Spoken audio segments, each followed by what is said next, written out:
Conheça o Cotai Project. O Cotai Project pretende desenvolver um ecossistema financeiro global que dará 100% de anonimato, liberdade geográfica e financeira para todos os usuários de criptomoedas do mundo. O ecossistema consiste em uma corretora de criptomoedas, um banco digital internacional e um gateway de pagamento em cripto. Tudo isso dentro da Cotai Wallet. Não perca essa oportunidade e acesse o nosso site. Link na descrição do vídeo. A gente queria falar um pouco sobre o desfecho do caso P. Diddy. Do caso Sean Combs. Você não gosta de chamar ele de P. Diddy, né? Eu costumo chamar mais de Sean Combs. Ou Puff Daddy, né? Outro dia comentaram, não é Sean Combs, é Sean Combi. Aí se eu falo Sean Combi, alguém comenta, não é Sean Combi, é Sean Combs, é um inferno. Mas enfim, vocês sabem a quem eu tô me referindo, né? Bom, o Diddy, Sean Combs, Puff Daddy, Sean Diddy Combs, como eles chamam nos Estados Unidos, estava sendo acusado aí de crimes brutais que poderia levá-lo à prisão perpétua, né? Mas antes mesmo de ele chegar ao Tribunal Federal, já tinha a mídia e o mundo inteiro contra ele. Mas pelas alegações que a gente tinha acesso até então, a gente acreditava que, eu pelo menos acreditava, que no tribunal seriam expostos abusos de menores, que ele foi acusado, festas com centenas de pessoas e artistas onde mulheres estariam desacordadas, sendo abusadas e filmadas. O Feltrin. Não, é que eu não tenho a colherinha. Gente, desculpa. Veio a colherinha. O Feltrin mexendo café com a embalagem do adoçante. Eu pensei em botar o dedo. Agora. Pode ir, sem problema. Ai, continuando, bom. Aí vão falar, você tá rindo falando de um caso tão cruel como esse. É sempre a internet assim. Não pode dar isso. Eu ri do Feltrin. Bom, enfim. Mas quando chegou ali no tribunal, você acompanhou os dias de julgamento, Feltrin? Pelo seu canal. Eu parei até de publicar o que você estava fazendo tão bem, que quando alguém perguntava, eu lia. Eu coloquei várias vezes seu canal. Ai, lá. Que bom, obrigada. Falei, eu não vou perder tempo. Vai assistir a Giovana. Então, eu pegava as transcrições, né, que tinha diariamente do que acontecia ali no tribunal e trazia para o público da forma mais fiel possível, deixando todas as informações, não tirando nada. E teve uma fotografia dentro do tribunal, né? Nada, não tinha nada, não tinha câmeras, não tinha gravadores, não poderia ter nada. Os jurados, eles ficaram trancados, confinados durante o julgamento? Não, pelo que eu tive acesso à informação, não. Eles voltavam para casa, mas a orientação era que eles não comentassem nada com ninguém. Não discutisse entre eles os assuntos, mas é muito difícil, né, gente? Que as pessoas sabiam quem eram os jurados. Realmente, se alguém ficasse lá fora esperando, né, o pessoal sair, mas assim, tinha muita gente na sala de audiência. Não, mas o que eu fiquei pensando, e algumas pessoas falaram assim, será que não teve suborno? Aí eu falei assim, acho que não, porque senão as pessoas teriam, só se subornou as pessoas que iam falar do abuso das crianças lá, né? Eu acho um pouco difícil hoje em dia, ainda mais, não impossível, né? Possível tudo é, mas não teve nenhuma alegação, né, de suborno até então. Não. Ia conseguir subornar inúmeros jurados. Teve pressão, né? Porque, por exemplo, Kanye West surgiu na história como um abusador e dizem que partiu do Puff Diddy, né? Restante, uma toda bonitona que acusou o Kate, e surgiu logo depois que ele é preso e o Kanye West começa a descer o pau no Diddy. O Kanye West chegou a ir até o tribunal prestar apoio ao Diddy. Ah, é? Sim. Ele sempre se esteve a favor do Diddy. Inclusive, a Jenny, sempre, não sei, assim, nos últimos tempos, ele tinha estado a favor. Ele fez uma publicação a favor do Puff Daddy e ele também apareceu no tribunal prestando apoio, em contato com o filho do Sean Combs. Ele chegou a lançar uma música com o filho do Sean Combs, algo assim. Então, assim, ele esteve a favor. Ele foi no tribunal um dia depois que ele foi citado de forma anônima, Ele começa descendo o pau no Diddy. Ele até grava um negócio, eu falei que isso ia acontecer. Não, assim, ele fez uns vídeos disso. Ah, é? Depois ele mudou de lado. Assim que acontece essa denúncia da moça, que falou que foi abusada por ele e pelo Diddy. Estranho isso. Pode acontecer, até porque ele parecia um gangster, né, o Sean Combs, um homem que tem muitas alegações de crimes nas costas. Mas o júri julgou exatamente só aqueles casos de violência. Na verdade, ele foi acusado de 2 tráficos sexuais, que seria da Jane, né, o pseudônimo para uma namorada dele, que ele namorou durante uns 3 anos, e a Cassie Ventura, que ele namorou por 11 anos. A Jane esteve com ele até o momento em que ele foi preso. Eles estavam juntos, ela sabia das acusações que ele estava sofrendo. Ela testemunhou no tribunal, a Cassie Ventura também. Era para ser uma de acusação. A Jane, ela virou de defesa, né? O que ela fala no...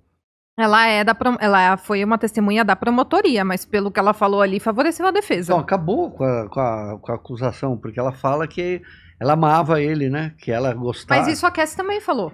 O que ela falou uma hora? Ela fala pra ele assim, para de contratar atrizes pornô. Tem uma mensagem dessa. Ela implora a Jane.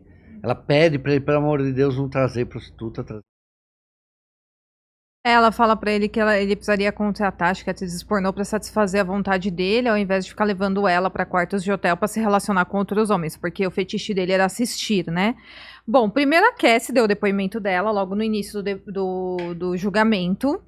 Muita gente estava esperando que nos vídeos das Furkoffs que seriam expostos no tribunal, muita gente famosa iria ser exposta e tal, mas no andar da carruagem lá a gente ficou sabendo que as Furkoffs, supostamente, pelo menos as que foram levadas ao tribunal, eram Furkoffs pequenas, entre 3 pessoas. Todo mundo achava que era bacanal, né? Eu achava que era gigantesco, eu achava que era dezenas, centenas de pessoas e tal, mas pelo que foi colocado ali, inclusive vídeos foram repercutidos ali no tribunal. Mostraram vídeo das Mostraram Furkoffs? vídeos delas. Mostraram vídeos explícitos? Explícitos, mas apenas para os jurados e para a pessoa que estava sentada no banco de testemunha. Não pôde nem mostrar para os advogados, porque o pessoal que estava atrás, os jornalistas, iriam conseguir ver, né? Porque a mesa dos advogados fica aqui, uma aqui, dados logo atrás, né? Então, desculpa.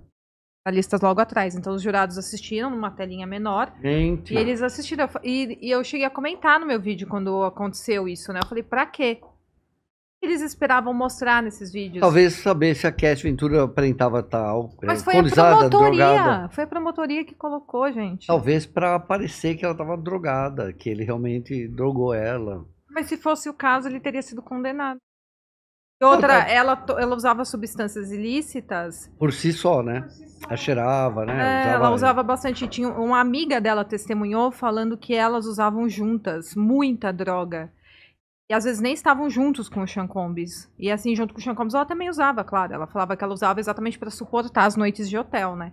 As Furkoffs. Mas enfim, o fato é que a maior prova material que a promotoria tinha era aquele vídeo do Sean Combs agredindo no corredor de hotel.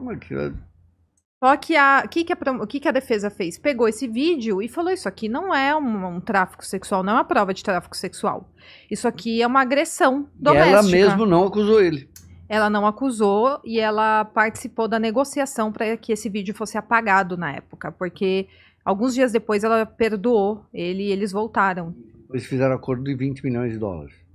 E depois de algum tempo, depois que eles já estavam separados, ela entrou com um processo civil contra ele por violência e aí ela conseguiu esse acordo. É curioso que no Brasil não precisaria dela fazer nenhuma acusação. O Ministério Público faria uma ação condicionada, né? Mas foi através desse processo civil da Cassie que começou a acusação federal contra ele. O que deu início foi esse processo civil. E ainda falta agora os processos civis, se alguém mover contra ele, né?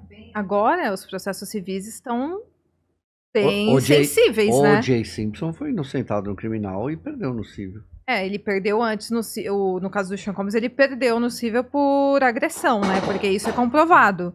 Agora, se alguém tentar acusá-lo de outra coisa, eu acho... E o que você achou daquele bendito Tony Busby? Esse cara falou que tinha criança que foi pendurada pela sacada do prédio, que ele abusou de uma menina de 13 anos no MTV Awards, que ele exigiu sexo. O cara foi um espalhador de fake news, você acha? Então, até agora, a gente não sabe se realmente esses processos terão materialidade, se seguirão em frente. 130 vítimas. Eu acho que ele exagerou. Eu acho que ele exagerou. Eu acho que ele foi muito midiático, muito sensacionalista. Tentou ser governador, né? Tentou. Ele estava tentando? Talvez Texas. seja por isso. Então. Eu vi pessoas falando que é o seguinte, se você, nesses casos muito midiáticos, se você chega falando essas coisas, etc., e aí você não prova, nos Estados Unidos é diferente o processo legal, né? Não tem nada a ver, nem aqui no Brasil, porque o advogado fala em nome do cliente. Então o advogado pode mentir publicamente. Olha o que a advogada do Márcio Melling fez. Ele é estuprador. Não tinha prova nenhuma. Nem o documento das vítimas, né? Aê, garoto! Vou limpar. Agora Mas o que eu ia legal. dizer é que se você chega nos Estados Unidos, você tem que mostrar que a pessoa é culpada. Não tem como você provar algo por convicção. Não é igual aqui. Então não existe esse negócio da palavra da pessoa, o que a pessoa disse, o que a pessoa deixou de falar. Sim. Se você não provar exatamente, tipo... Não tiver certeza isso. que o pessoa... Ó, a contradição é essa, a prova tá aqui, eu tenho uma filmagem do dia que você falou que tava em outro lugar, mas você tava aqui. Se não tiver dessa forma, não tem condenação nenhuma. Em dúvida pro réu, que vale lá ainda, né? Em dúvida fica pro réu. Aqui só tá na teoria. Aqui não tá valendo mais nada. Não. Você vê hoje, a história do Márcio Melling saiu hoje, né? Viu? Não cheguei a me atualizar. A juíza do caso recusou o parecer do Ministério Público que pediu o arquivamento do caso. Agora é o arquivamento das 3 acusadoras lá, que ficaram conhecidas como Taubaté. O promotor, isso faz muito tempo que eu não via isso. Primeiro, um promotor, num caso de assédio, dá razão pro cara que está sendo acusado. Então o promotor falou assim, não existe nenhuma prova, não existe justa causa pela essa profissão e dá para perceber que tem armação entre essas mulheres. Apresentou, a juíza falou, não, acho que tem materialidade e eu quero que ele seja julgado. Nossa. Eu nunca vi isso nos últimos tempos, cara. Imagino que... Juíza do Rio de Janeiro. Do Rio achou que ele tem que ser julgado e o promotor falando assim, não tem prova. Não, eu acho que tem prova e vai julgar o cara. E a questão delas estarem combinando... O juiz falou isso, a promotora do outro caso falou sobre isso. 4 peritas analisaram as fitas dele e minhas e falaram que não tinha nada de misoginia, porque agora a moda é essa, né? Uhum. Ana Hickman também tá me acusando agora de misoginia. Ah, é? Porque você odeia mulheres. Todas do mundo. Eu fui acusada disso naquele negócio do FRJ, lembra? O FRJ, né? No NetLab. Bom, mas voltando aqui pro Sean Combs, desde o momento em que esse julgamento começou a ter andamento, eu já estava prevendo que não ia sair muita coisa, exatamente pela falta de materialidade, né, de provas. Mas no começo você achou que ele ia pegar até perpétua, né? Antes do julgamento começar, sim. Antes do julgamento começar, eu tava crente que ele iria pegar perpétua, que muita coisa viria à tona, nome de famosos, coisas que estavam em oculto. E quanto tempo ele pegou? Ele pegou no fim, ele foi absolvido das acusações mais graves, que seria de tráfico sexual e de organização criminosa. E ele pegou solicitação para prostituição, porque aí sim tinha provas materiais de que ele solicitava garotos de programa e que ele marcava viagens para Cassie e para Jane. Então, assim, ele cruzava fronteiras estaduais e isso é crime. O tráfico era dela ou dos garotos de programa? Delas. O tráfico sexual era ele supostamente forçá-las a participar das freak-offs. Mas então seria se elas recebessem dinheiro. Eu fiquei pensando isso. Mas aí fala que o tráfico sexual seria forçar alguém, por coerção ou ameaça, a ter relações sexuais para benefício próprio. Mas não teve. Elas não falaram que foram forçadas, falaram? Então, elas falavam que elas eram entre a Jane, por exemplo, ela falava que ela era forçada, senão ele iria parar de pagar o aluguel dela. A Cassie alegou que ela era forçada pela insistência do Sean Combs. E a promotoria tentou mostrar que ele ameaçava expor vídeos íntimos dela se ela não participasse. Mas ficou meio que nebuloso essa parte, porque no depoimento dela, ela falou que realmente muitas freak-offs ela aceitava, ela participava por querer, a primeira, inclusive deles, ela aceitou quando ele pediu. Então, só que o que a promotoria falava, você pode ter aceitado 100 vezes. Se na 100ª você não quis fazer a freak-off e ele meio que te forçou, aí é tráfico sexual. E aí eles falam que aquela ocasião que ele estava tentando arrastá-la para o quarto de hotel seria tentando forçá-la a ter uma freak-off. Só que aquela Furcoff, a defesa também expôs que ela marcou com ele, aquela Furcoff. Antes de acontecer. Eles tinham agendado, eles tinham chamado o garoto de programa aí de forma consensual por parte dela. Mas teve um momento que ela tentou fugir do quarto. A Jane. Não, a Cassie, naquele hotel. E aí ele tentou arrastá-la de volta. Só que aí a defesa falou assim, olha, isso acontecia no relacionamento deles. Ele a agredia com frequência. E ele é realmente um agressor de mulher. Ele deveria estar sendo condenado por agressão doméstica. Mas isso não é tráfico sexual. Foi assim que a defesa trabalhou. E aí, trazendo todas as mensagens de texto, um relacionamento de 11 anos, o júri entendeu que eram consensuais. Porque não sabia exatamente, com clareza, quais eram consensuais e quais não eram. Sendo que algumas eram consensuais, de acordo com as próprias mensagens que ela mandava pra ele, que foi tudo exposto no júri. O Diddy, então, vai pegar, no máximo... A promotoria pediu de 4 a 5 anos. Ele poderia pegar 20 anos, porque cada uma de transporte para fins de prostituição, ele foi condenado pelas 2 acusações. Era 10 anos, então ele poderia cumprir de forma consecutiva, né? 20 anos. Só que a promotoria mesmo fez os cálculos e pediu 4 anos e meio, mais ou menos. 4 anos e meio, regime fechado ou semiaberto? Então, aí tem o tempo que acho que é o juiz que estabelece o tempo para ele pedir a liberdade condicional, né? E ele já cumpriu 1 ano, né, de cadeia. E continua cumprindo, porque ele não foi solto. Eu acho que isso será descontado. Não vai pegar 20 anos nem 10. Não, a promotoria pediu de 4 a 5 anos. Só? A promotoria. É isso que eu não entendi. Falei, eles estavam agora falando que o cara tinha uma organização criminosa e agora pede de 4 a 5 anos? Acho que a promotoria ficou com vergonha de tanto que eles erraram. Que é o fato de todos os advogados eles não abriram a boca, né? Então, e assim, muita gente... Eu vi muitas teorias na internet, assim, o que eu falo, cada um tem direito de acreditar na teoria que quiser. Mas eu já tinha falado, inclusive, pro Gustavo Negreiros, que também tem um canal, em uma conversa que a gente teve por telefone, eu falei assim, isso não expressa a minha opinião sobre esse caso. Mas, se ele for condenado, eu vou entender o porquê que ele tá... Aliás, se ele for absolvido, eu vou entender o porquê que ele está sendo absolvido. Pelo que eu estou acompanhando aqui do julgamento. Então, eu vou entender se caso ele seja absolvido. Assim, terrível, eu cheguei a falar em uma conversa com ele, eu falei assim, isso aqui eu acho que não foi provado. Nossa, foi ao ar essa conversa que eu tive com ele, e o pessoal do canal dele me escorraçou. Por quê? Porque você não pode falar nada, sendo que minha análise é completamente técnica, não expressa a minha opinião. Pode falar nada o quê? Eu falei que eu achava que determinado crime não tinha sido comprovado. E as pessoas acham que ela estava defendendo o Diddy. Aí já entende que eu tô defendendo o cara, meu. Olha, é insuportável isso. Tem muita mulher te acusar? Você, vergonhosa. Não, defendeu o Diddy, pelo amor de Deus, né? Não, ninguém tá defendendo que ele é uma pessoa completamente imoral, sem caráter. Ele é. Só que num tribunal federal você precisa provar com provas materiais. Não adianta você pegar um vídeo na internet. Tá meio absurdo isso, né? Você ser acusado de qualquer coisa. Teve uma mulher que me xingou outro dia e falou assim, esse Feltrin, ele é misógino com todas as mulheres, menos as amigas. Como é que pode ser isso? Ai, meu Deus. Fala pra gente, você tava falando sobre a questão do Márcio Mello, eu fico com uma dúvida. Então ele vai ser julgado, mas... 3 acusadoras. Que nenhuma das originais que acusaram ele continuou no caso. Todas espirraram, deixaram 3 laranjas, vamos dizer, que é a Carol Portes, é a Maite Lima e a tal da Georgiana Góes. E nenhuma delas tem nenhuma prova de que ele assediou em qualquer momento. Pelo contrário, tem uma que fala, tal dia ele me assediou, estava sofrendo. E aí 3 dias depois, é uma sexta, e ela fala, eu vou pra praia aí com um casal, você não quer ir comigo? 2 casais, para uma cabaninha.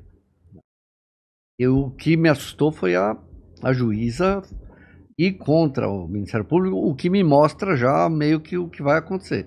Agora, do STJ não passa esse caso. Você acha que se ele for condenado em primeira instância, não, ele pede não perde, não tem prova. Essa juíza... Mas você acha que ele vai ser condenado em primeira instância? Agora, depois que eu ver essa juíza fazer isso, eu desconfio que sim. E outra coisa que eu tinha certeza é a história do Alexandre Correia, né? Que já teve a audiência da Lei Maria da Penha, já era para ter saído o resultado em maio e é muito estranho a demora. É até bom sinal, eu acho. Você acha que é bom sinal? Era para ele ser imediatamente acusado. Condenado, né? A juíza de Itu, ela tem agido corretamente, me parece. E ela não tá falando. Tem muita gente estranha nesse caso, sabe? No DEIC tem uma juíza, no Ministério Público tem outra. Eu já ouvi falar assim que tem uma pessoa que falou que não queria tomar decisão, apesar de saber que ele era inocente, porque ia causar comoção nacional. Inocentar o cara. Posso falar, mas assim, é uma coisa assustadora da pessoa falar, eu sei que ela é inocente, mas vai ser uma comoção nacional, é Ana Hickman. Mas de acordo com a opinião pública já mudou bastante, né? Muita gente enxergou o lado do Alexandre Correia também. Ah, muita gente, tanto que a Ana Hickman tá usando robô para apoiar ela, né? Sério? É, você entra, clica qualquer no YouTube dela, só tem Aninha guerreira, Aninha maravilhosa, você é exemplo, não sei o quê. Daí você clica, a pessoa não tem nenhum inscrito, conta nova, nunca postou um vídeo e só fez comentários no canal dela. Bem estranho, né? No Instagram também, estão deletando tudo, né?